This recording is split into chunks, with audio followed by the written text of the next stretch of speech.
কত সাল পণ্ডিত আকরারে কি হাল পণ্ডিত আকরারে কি হাল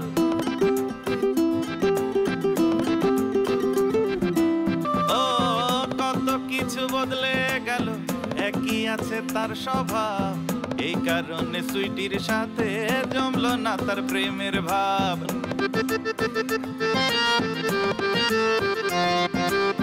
করেছে সে পণ বোঝাবে তার মন ছাড়বে না তবু জয়ের হাল মনরে আসলে কেউ জানে না কত ধান কত চাল পণ্ডিত আকরারে কি হাল পণ্ডিত আকরারে কি হাল পণ্ডিত আকরারে কি হাল এই খাইতে খা আর যাও না বন্ধু এই কান সাজাইতে ঠকাস ঠকাস করে দুটো মারলি মানে তখন ঠিকই খাওয়া বেরিয়ে যাবে তাই না খা খা এই খোদ খোদ তবে কি জানিস আমার মনের থেকে বলতিছে জয়নাল ভাই এই খুন করিনি আর চেয়ারম্যান চাচাও নাকি এই খুন সম্পর্কে কোনো কিছুই জানে না সবাই বলতিছে এই খুনের সাথে নাকি অন্য কেউ জড়িত বিশ্বাস করবা কিনা জানি না তা নিজ চোখে দেখেছি আর নিজ কানে শুনেছি বলে ছুটি আইছি শোনো ওই যে বাবু আছে না বাবু বাবু তোমার ভাই জয়নাল রে জেলে দেওয়ার জন্য ওই যে চেয়ারম্যান গুলজার চাচার সাথে বসে বসে পরামর্শ করতেছে কথা হলে কি যে বলবো আপনাকে তো খুব চেনা চেনা লাগছে এই যে আপনার হাসি টাসি সবকিছু মিলে মনে হচ্ছে কোথায় জেনে দেখেছি বুঝতে পেরেছেন না না না না আমার তো মনে হয় আমি আপনাদের এই গ্রামে প্রথম দেখলাম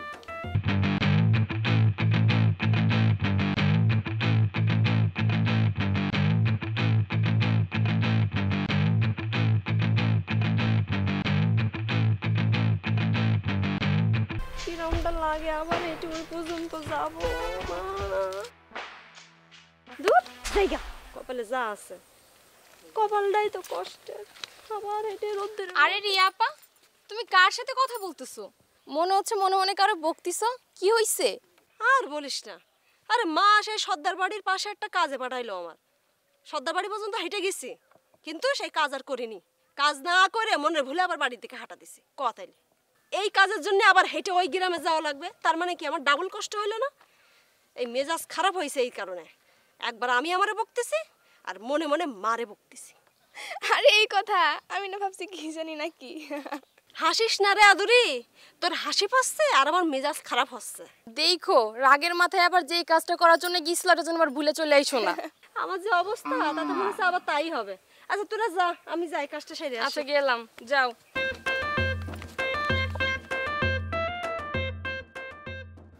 গেটে তালা মারে দিয়েছে সবাইকে ভেতরে নাকটাকে ঘুমাচ্ছে বাঁচতে পারছি না তো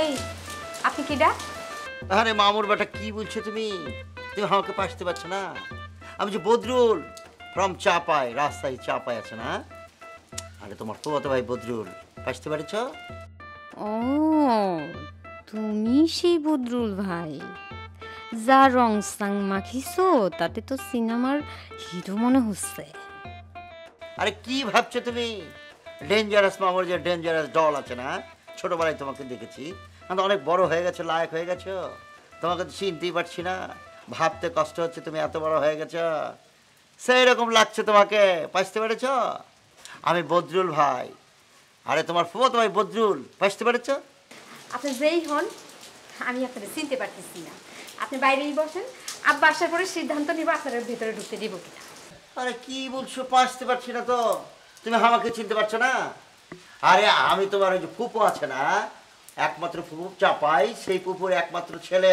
বদরুল পাইতে পেরেছো তো এখন দুঃখিত আমি আপনাকে চিনতে পারতেছি না আপনি কাজ করেন এইখানে বসেন আমি হাতের কাছে ছাইরা তারপর আইতেছি কথা হলো কি বলছে তোমাকে মাথা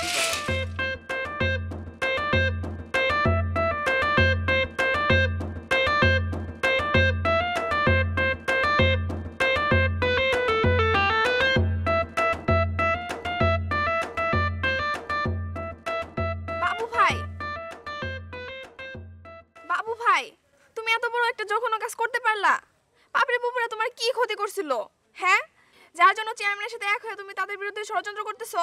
এই আদুরি, তুমি কি সব আউল ফাউল কথা বলতেছো? হ্যাঁ, এর তো কোনো আগা মাথায় আমি টের পাচ্ছি না। এখন তো কিছুই টের পাবা না।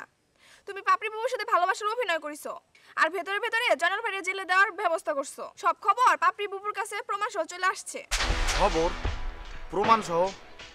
কেমনে কি? আচ্ছা, পাপড়ি এই কথা তোমারে বলিছে? কার কাছে শুনে পাপড়ি এই ধরনের কথা বলে? হ্যাঁ, আমি পাপড়ির সাথে ভালোবাসার অভিনয় করছি, এই কথা পাপড়ি বলতে পারলো?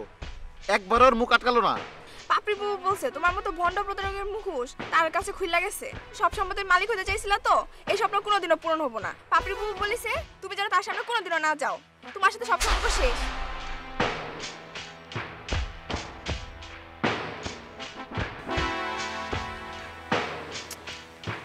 আধুরি কি ধরনের কথা বলে গেল?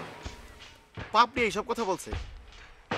কার কাছে শুনে এইসব আজগবি কথাবার্তা পাপড়ি আমার নামে বললো? আমি জয়নাল ভাইয়ের ভাসাতে চাই।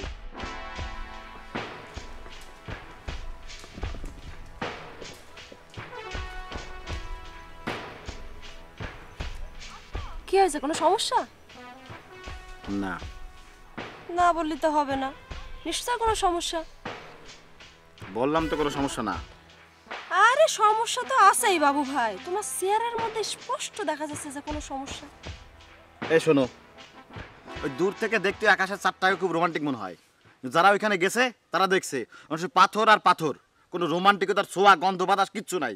ওরে, তো তুমি দিনের বেলায় আকাশের চাঁদ কোনে দেখলে? বুঝতে পারিছি, রাতের বেলা চাঁদ দেখে এখন দিনের বেলা এনে দাঁড়া দাঁড়া গবেষণা করতেছাও না? একটু মন খারাপ করে যে আকাশের দিক তাকায় থাকবো সে কায়দাও নাই, মাঝখানে একটা ভেজাল এসে জুটে।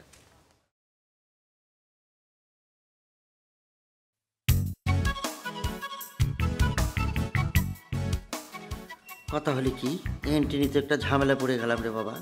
আমি তো পারতে পারছি না, উদ্দেশ্য সফল করতে পারবো কি না। আর ডেঞ্জার মামুর বোঠা যদি আসতো তাহলে তো একটা গতি হতো।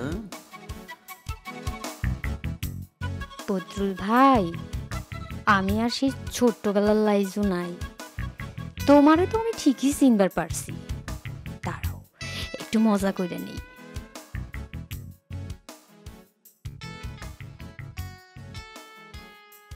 বদরুল ভাই, খুব খারাপ লাগছে তাই না? তোমারও তো আমি প্রথমেই চিনতে পারিছি, কিন্তু না চেনার ভান করে দেখলাম আর কি যে তোমার অবস্থাটা কি হয়, একটু মজা করলাম আর কি। কি বলেছো তুমি? কথা হলে কি তুমি আমাকে চিনতে পেরেছো? চিনার পরে তুমি না চেনার ভান করেছো না? সেটাই তো বলি, এই ছোটবেলার যে একটা দুষ্ট ডল ছিল না, সেই ডলটা বড় হয়ে মাথার ভিতরে সে দুষ্টমি এখনো যায়নি, সব কিলবিল করছে। তুমি আমার সাথে ফান করেছো, বাঁচতে পেরেছি। দুষ্ট ও মামা, আসসালামু আলাইকুম। কি ডারে আমি তো চিনতে পারতেছি না। কথা লিখো মামা, বদরুল। বাঁচতে পারিনি, ওই যে আপনারা বোন ছিল না রাজশাহী, যে চাপাই লাই লেবু, ওর একমাত্র ছেলে বদরুল। তা তোরা কি বাইসে আছিস? হ্যাঁ, এই তোদের কি আমার কথা মনে আছে? গুলজার নামে যেটা মামা আছে, খাইয়ে বসে রয়েছিস।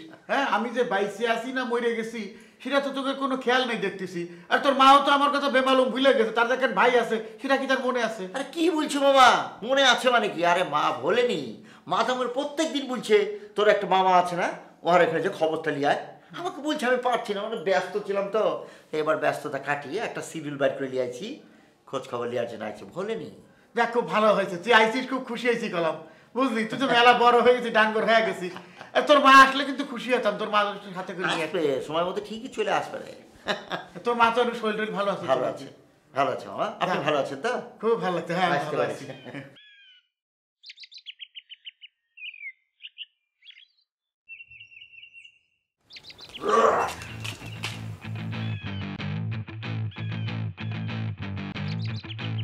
এই কিডা রে, এই কিডা?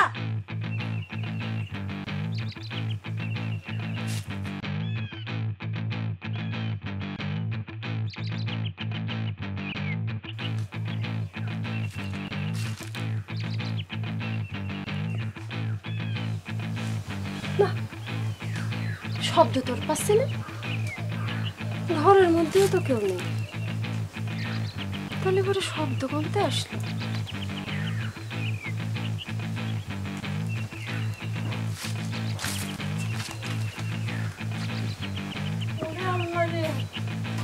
এইবারে শাসি তো হয়ে গেছে, গলায় দড়িতে মরিল।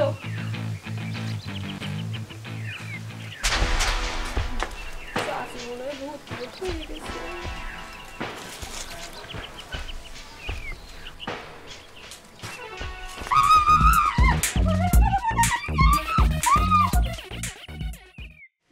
তো যতই দেখতেছি আমি তো অবাক হয়ে যাচ্ছি রে বদরুল, বুঝছিস? তুই যখন প্রথম আমাদের বাড়িতে আইছিলি তখন তুই কলম ছিলি না, বুঝলি? তোর কোনো খোঁজ খবর নাই। আর বদরুল তখন এইটুকখানি ছিল। মামা মামা ভুল বলছে, ওখানে ছিল তো ছোটবেলা। ও কোলে ছিল, কোলে ছিল। তারপরে আবার আসছিল কোলে না মামা, একটু বড়ই ছিল, টই টই করে হাঁটেছে। আমার সাথে কতই লুডো খেলেছি আমার সাথে। এটা আমারই ভুল হচ্ছে আর কি, কবেকার কথা। ঠিকই তুই যখন আইছিলি থেকে ছোট ছিলি, হ্যাঁ আমার তো তোর চেহারা ভুলে গেছি, বুঝছিস? কত বছর হয়ে গেছে, প্রায় 12 বছর, 1 যুগ 1.5 যুগ পার হয়ে গেছে। হ্যাঁ এতদিন পর মামার কথা মনে পড়ে তারপরে এই বাড়িতে আসা হলো। হ্যাঁ তা কি ডাঙর তো হইতিস, মেলা দেখতেছি। হ্যাঁ আমাকে এইটুখানি বদরুল কত বড় ডাঙর হয়ে গেছে। লেখাপড়া মনে হয় শেষ করে ফেলাইছিস। এখন কি কোনো কাজকর্ম করতেছিস নাকি চাকরি বাকরি করতেছিস? চাকরির কথা কি যে বলবো মামা, এই চাকরি করে দেশে কোনো লাভ আছে? কয় টাকা আছে? তো ওই যে ব্যবসা করি, ব্যবসা মানে যে আমাদের এলাকা বড় ভাই আছে না, ওনারা কিছু প্রজেক্ট করছে, বড় বড় প্রজেক্ট। ওনারা একটা প্রজেক্ট আমাকে বলেছে এটা দেখার জন্যে, ওটা আমাকে দিয়েছে, সেটাই করছি। সারাদিনই ব্যস্ত থাকতে হয়, অনেক ব্যস্ত থাকতে হয় বাবা। আরে সর্বনাশ, বড় বড় প্রজেক্ট দেখাশোনা করতেছিস? হ্যাঁ তাহলে তো সেই রকম ঠেলা দেখতেছি। হ্যাঁ তাহলে তো আমার মনে হয় কোটি কোটি টাকার মালিক হয়ে গেছিস। কথা হলে কি কোটিপতি কি বলবো, মানে অত টাকা হয়নি, তবে আপকামিং হয়ে যেতে পারে যে কোনো সময়, বাঁচতে পারছেন। তালি পরে তো আমাদের বদরুল ভাই কোটিপতি হয়ে গেছে। বললাম না কোটিপতি হওয়ার পথে আছি, মানে সেইটা চেষ্টা করছি। যাই হোক, কথা হলে কি দেখাচ্ছে মামা। আচ্ছা তোমার একটা কথা বলবি লাইজু, তুমি কি ভাইয়ের সাথে গেলে কথা বলে সময় পার করে দেবে? এই যে ভাই যে এত ক্ষুধা লেগেছে, পেটের মধ্যে চুচু করছে, উহার কি কোনো মূল্য নেই? খাওয়ার ব্যবস্থা করবে না? বদরুল ভাই তোমার কথা শুনতেই তো ভালো লাগতেছে, খায়া দেয়ার কি হবে? আরে কি বলছো? বললে তো বলবে যে বলছি। কত ঘন্টা জার্নি করে আসেছি, সেটা বাঁচতে পারছ? মানে পেটের মধ্যে মনে হচ্ছে একটা খাদক লামাই দিয়েছে, ও আর লারি ঘড়ি পিছে খেয়ে ফেলছে। খুব ক্ষুধা লেগেছে, বাঁচতে পারছ? ভুক লাগেছে, অনেক একটু খাওয়ার ব্যবস্থা করে দেন। তুইও কেমন মতো বোকা হয়ে গেলি নাকি? হ্যাঁ কখন থেকে খালি কথা কয়ে যাচ্ছিস, তুইও কথা কয়ে যাচ্ছিস। একটু খেয়াল করবি না কত মাইল পথ পার হয়ে আইছে। ওর কি পেটে খিদে লাগেনি? ওরা কি চায়ে খাতি হবে নাকি? হ্যাঁ যা, ওর খাওয়া দাওয়ার ব্যবস্থা কর, যা যা, তুই যা।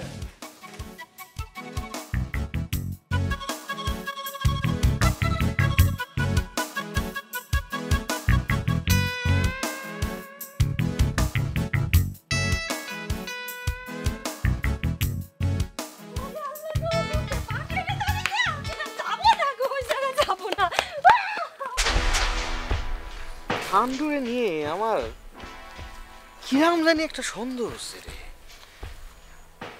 গতিবিধি কিন্তু আমি বুঝতে পারতেছি না। তুই কিছু বুঝতে পারিস? তোকে তো কওয়া হয়নি, কালকে আমি আর বাবু গুলজার চাচার কাছে গেছিলাম। সে তো লিজি চিন্তা করতেছে যে এই কাজটা কেবা করে হইলো, কাজটা করলো কিরা। সে লিজি চিন্তা করে পাইতেছে না যে মানে কাজটা কার এত বড় সাহস, এরকম একটা কাজ করে ফেলবে।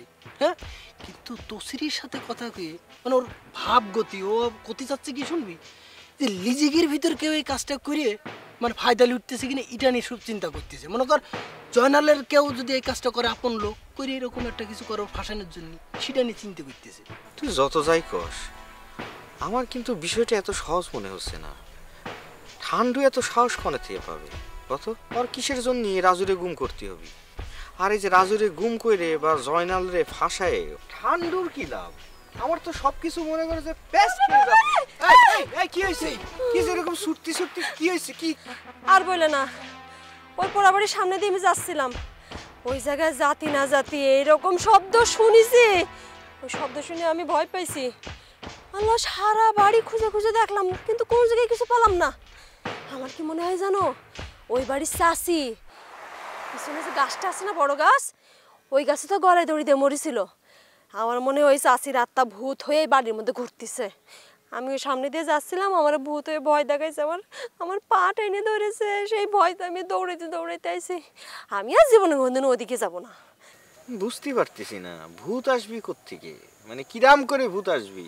ভূত বলে কিছু থাকতেই হবি তো নাকি? কি যে সব করছো, ভূতের ভয় পাচ্ছে। ভূত বলতে কিছু আছে? কোনোটা দেখেছো? কোনদিন ভূত দেখেছো? আরে দূর, আমি তো জানি পৃথিবীতে ভূত বলে কিছু নেই, কিন্তু ভয় তো ঠিকই পালাম। আজ হাই রে মিয়া মানুষ, মেয়ে মানুষের এই এক যন্ত্রণা, বুঝতে পেরেছিস? মানে সামনাসামনি থাকবে মনে করে যে বাঘের মতো, সিংহের মতো সাহস, হঠাৎ করে পায়ের তল দিয়ে তেলা পোকা যাবে। মা গো মা, ঠান্ডার বিষয়টা মাথার থেকে নামাতে পারতেছি। কথা বলি কি কি যে বলবো, বললে তো বলবে যে বুঝছি। তোমাকে যখন প্রথম দেখেছি না, এত ফাইন লাগছে, এত কিউট লাগছে, তোমাকে দেখে তো আমি টাস্কে খায় গেছি গা। বদরুল ভাই, আমি তো আপনার কথা শুনে টাসি খাইয়ে যাচ্ছি। কি সুন্দর করে কথা করছেন আপনি। আচ্ছা বদরুল ভাই, আমার আরেকটা কথা কোন তো, আপনি সবসময় এরকম হিরোদের মতো স্মার্ট পোশাক আশাক পরেন কিসের জন্যে? আর কি যে বলবো, সেটার তো একটা ইতিহাস আছে, সেই ইতিহাসটা তোমাকে পরে শোনাবো, বুঝতে পারছ? আচ্ছা যাই হোক, আপনি কি সত্যি সত্যি সিনেমার হিরো হতে চাচ্ছেন নাকি? আর কি যে বলবো, বললে তো বলবে যে বলছি। একটা ঘটনা বলি, আমাদের এলাকায় একটা শুটিং এসেছে, একটা বিরাট হিরোইন নিয়ে এসেছে। ওহা করছে কি, একটা ভিলেনের একটা গন্ডগোল হয়েছে, ভিলেন ওহাকে একটা আক্রমণ করবে। সেই সময়ে বদরুল হিরো সেজে ওহাকে জোর করে টেনে এনে বুকের মধ্যে আটকে ধরেছে, আর সবাই ক্ল্যাপ দিয়েছে, শুটিংয়ে সবাই হাতে তালি দিয়ে একদম আমাকে তখন থেকে বলেছে আমি একটা হিরো, এবং গ্রামে সবাই আমাকে হিরো হিসেবে ডাকছে। এবং পরবর্তী যত শুটিং ওরা আসে না, ওরা বারবার আমাকে ডাকে, বুঝতে পেরেছ? ও আচ্ছা, এখন বুঝতে পারছি। তার মানে ব্যাপারটা হলো, আপনি যেহেতু মাঝে মাঝে অভিনয় করেন, আবার এলাকার লোকজনও আপনাকে হিরো বলে ডাকে, এই জন্যে আপনি হিরো সেজে থাকেন নাকি? আরে হিরো সেজে থাকা মানে ঠিকই, অলরেডি হিরো বলেই তো আছি।